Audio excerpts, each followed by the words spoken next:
Good morning. Asian market সমস্ত পজিটিভেই খুলেছে।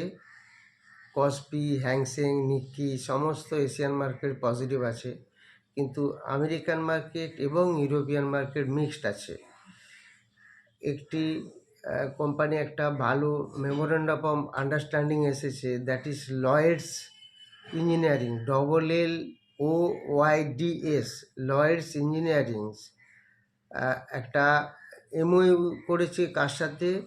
Fly clouds to develop advance FPV drones for India's defense and security sectors. LOYDS, Lloyds engineering. যারা 7 ডিসেম্বরে ক্লাসে join করতে চান, সেটা অফলাইন ব্যাচ হবে, তারা যোগাযোগ করবেন। 9 নভেম্বর সেমিনারে যারা অ্যাটেন্ড করতে চান যোগাযোগ করবেন। 15 নভেম্বর একটি অনলাইন ব্যাচ হবে, যারা ইন্টারেস্টেড হোয়াটসঅ্যাপে যোগাযোগ করবেন।